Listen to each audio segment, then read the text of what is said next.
Hola, ¿qué tal amigos? El día de hoy nos convoca este video al desarrollo del artículo 13 del Código Penal peruano, que hace alusión a la omisión impropia. Pero ¿cómo lo podríamos diferenciar de la omisión propia? De eso precisamente vamos a conversar el día de hoy. Veamos. La omisión propia lo entenderemos como aquella no realización de una acción mandada por la ley, ante la cual pone en peligro aquellos bienes jurídicos tutelados por la ley penal. Un ejemplo de ellos que está establecido en el Código Penal es la omisión de socorro, la omisión de denuncia. Es decir, cuando existe en el ordenamiento jurídico penal, cuando en el Código Penal claramente indica omisión de algo, estamos hablando de una omisión propia, de una omisión simple o pura, como nos dice la doctrina. Ahora, ¿cómo lo diferenciamos de la omisión impropia? Para que exista omisión impropia, debe de haber un resultado lesivo, debe de haber una vinculación entre el omitente, entre aquella persona que desarrolle el acto omisivo y la producción de un resultado. Pero esta vinculación no se da a través de un nexo causal, por ejemplo, como claramente está establecido como un elemento objetivo de aquellos delitos de acción. No, para que exista la producción de un resultado aquí, en la omisión impropia, es muy importante determinar aquel nexo de evitación. Cuando sucede esto, estamos hablando de una omisión impropia. Y asimismo también es muy importante diferenciarlo, que mientras en la omisión propia claramente está establecido aquellas descripciones legales, aquel tipo penal dentro del estatuto penal, en la omisión impropia no. Acá se deduce, acá se acondiciona, se vincula con la realización de un tipo doloso o culposo, etc. Pero ¿cuáles son aquellos elementos objetivos para que suceda, para que se dé la omisión? Veamos. Omisión. Elementos de la omisión. Si no hay estos elementos objetivos, no se podría hablar de una conducta o de una no realización de una acción que manda la ley, por ejemplo, ¿no? Empecemos. El primero es que exista una situación típica. El segundo, que haya una no realización de la acción mandada. Entonces diremos no realización de la acción mandada.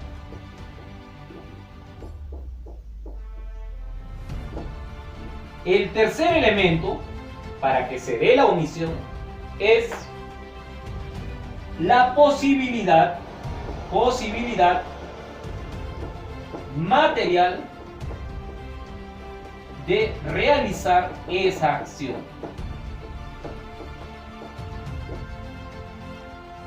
El cuarto elemento es la existencia de un resultado típico.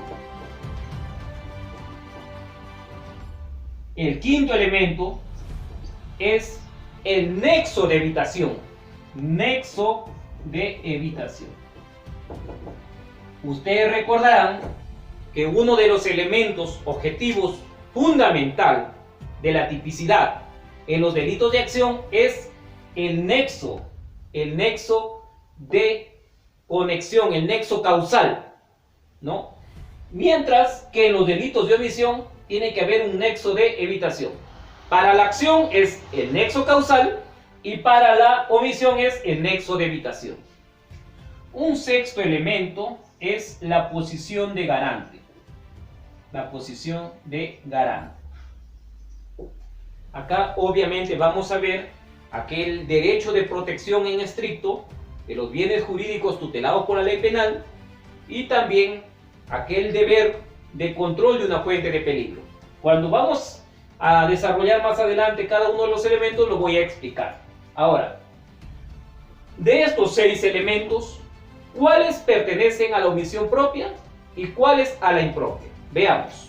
Por acá tenemos omisión propia, simple o pura, y por acá la omisión impropia. Cuando se cumple coexisten una situación típica, la no realización de esa acción que manda la ley, aquella posibilidad material de realizar esa acción. Cuando coexisten estos primeros tres elementos, ya se está consumando la omisión propia. Pero para que exista una omisión impropia, es muy importante que además de estos primeros tres elementos, también coexistan otros tres más. Y se requiere, obviamente, así como se ve acá, para una omisión impropia, que exista un resultado típico, la existencia de un resultado típico, que haya un nexo de evitación y que se genere o se dé la posición de garante. Cuando se presentan estos seis elementos, cuando cumplen coexistiendo todos, estaríamos hablando de una omisión impropia. Ahora hablemos de cada uno de ellos. ¿Qué es la situación típica? Primer elemento. La situación típica es una circunstancia, una condición de peligro para un bien jurídico tutelado por la ley penal peruana. ¿Y qué bienes jurídicos conocemos? Vida, salud, patrimonio, libertad, etc. Un ejemplo de una circunstancia típica es cuando una persona, por ejemplo, se está ahogando o que se está muriendo frente a nuestros ojos. Cuando sucede esto, surge la necesidad, surge la obligación de nosotros de ir a socorrerle, de ir a salvar, a proteger esa vida, esa salud. Otro de los elementos importantes es la no realización de la acción mandada. Es decir, frente a esa circunstancia, a esa situación de peligro, surge la necesidad de desarrollar una actividad específica, una actividad oportuna, prudente, rápida, eficaz para salvar y proteger la vida o un bien jurídico en general. El tercer elemento es la posibilidad material de realizar esa acción. A través de este elemento nos quiere decir que no se le puede imputar una responsabilidad penal a una persona que agota todos los medios, por ejemplo, para salvar la vida, para salvar un bien jurídico en general. Tomemos algunas referencias, algunos ejemplos. Si dentro de mi casa hay una persona que está muriendo, pero yo no soy médico, yo no tengo los conocimientos, pero trato de ayudarlo y finalmente se muere, ¿se me puede imputar responsabilidad penal? No, porque no tenía los conocimientos médicos, no me daba tiempo para poder proteger, salvar o pedir ayuda a otras personas o profesionales, sencillamente se me muere. Frente a esa circunstancia no tengo responsabilidad penal por la muerte de esa persona. Si este médico de repente está fuera de la ciudad, se encuentra en una circunstancia en las cuales hay un enfermo, hay un paciente que está a punto de morir. Él tiene los conocimientos, tiene la experiencia, pero no tiene los medios adecuados, no tiene los medicamentos, no tiene la logística para poder de repente hacer una cirugía. Y se le va de las manos y muere esta persona. ¿Se le puede imputar responsabilidad penal al médico? No, porque él agotó todos los medios, toda posibilidad material de poder proteger ese bien jurídico. En esa misma línea, si tenemos como ejemplo a una persona que se está ahogando en una piscina muy profunda y yo no voy a salvarlo, no puedo. ¿Por qué? Porque yo no sé nadar. No hay otro medio adecuado para poder ayudarlo al alcance de mis manos. ¿Se me puede imputar responsabilidad? No, no se me puede imputar responsabilidad penal porque ya agoté todos los medios. Ahora, el cuarto elemento es la existencia de un resultado típico. Existencia de un resultado típico quiere decir que vamos a determinar aquella vinculación del omitente, de esa conducta omitida con ese resultado, y que ese resultado esté previsto en una ley penal o en una ley especial también penal, por supuesto. Cuando yo descubro esa vinculación, ¿no?, de ese acto omisivo, y que ese acto omisivo ha producido un resultado que está descrito legalmente en un tipo penal, en la ley, en un delito, entonces se está cumpliendo con otro de los elementos de la omisión. Quinto elemento, nexo de evitación. Ustedes recordarán que uno de los elementos objetivos fundamentales de los delitos de acción era el nexo causal. Para los delitos en los cuales se presenta o se manifiesta a través de la omisión, es el nexo de evitación. Y para que exista nexo de evitación debe haber una relación entre el segundo y cuarto elemento. Es decir, aquella no realización de la acción mandada debe traer como resultado la existencia, existencia de una conducta típica. Ahora, pongámoslo con un ejemplo. El no auxilio de una persona, es decir, lo que me manda la ley, no realizo, no auxilio, trae como consecuencia la muerte de la otra persona. Y eso pues es un resultado típico. Cuando se cumple así, hay nexo de evitación. Pero si uno de los dos elementos no se cumple, no se relaciona, no habría ese nexo de evitación. Y si no hay nexo de evitación, no hay omisión principalmente impropia y por lo tanto no hay delito. Por último, sexto elemento, posición de garante. Término garantía, garante. Es aquella persona que tiene un control, que otras dependen de él o circunstancias dependen de él. Cuando se habla de una posición de garante es muy importante determinar dos aspectos. Primero, la protección, la función de protección del bien jurídico tutelado por la ley. Y el otro es el deber de control de una fuente de peligro. Deber de control de una fuente de peligro.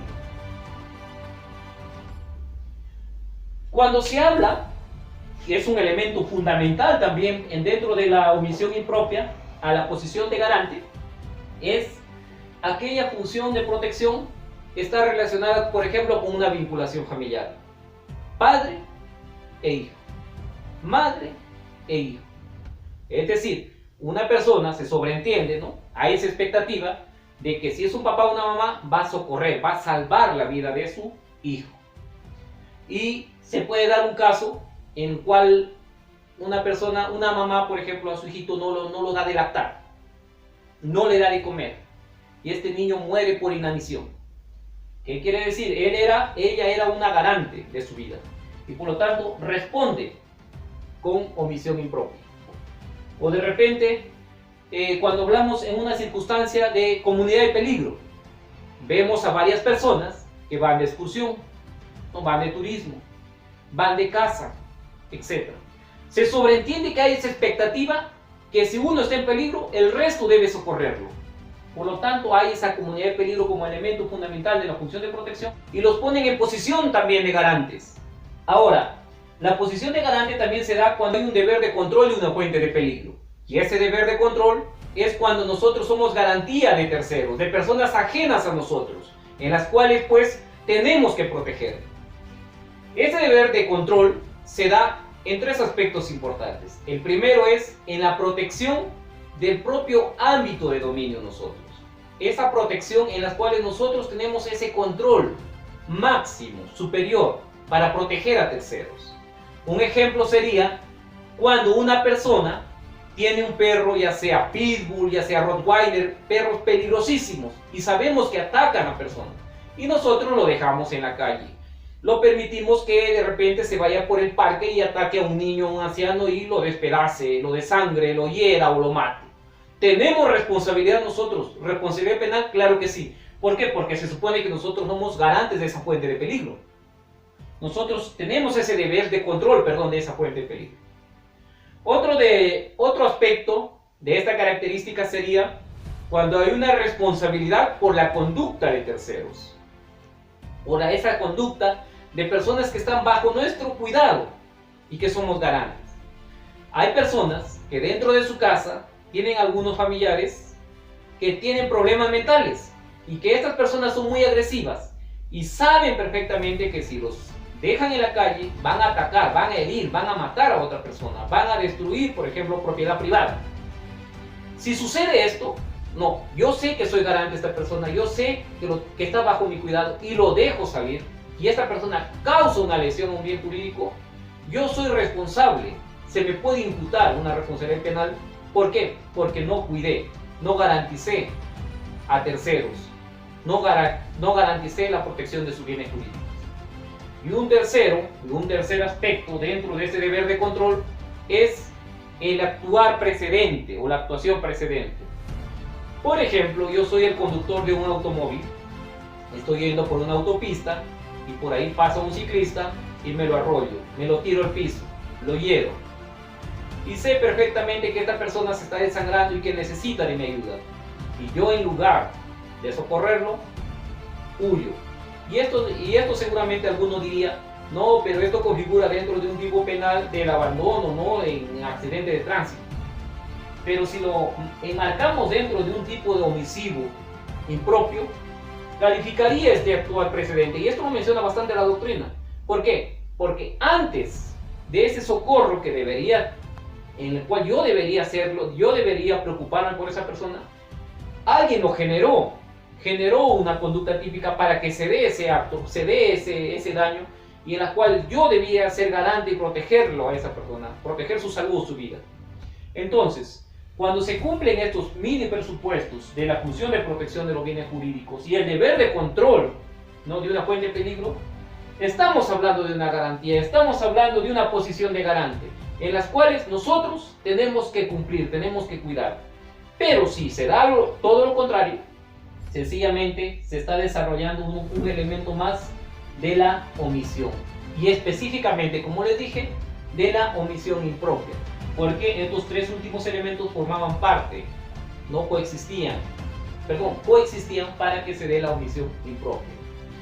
Y estos elementos, a grandes rasgos, están establecidos en el artículo 13 del Código Penal peruano. Muchas gracias por su atención. Hasta otra oportunidad.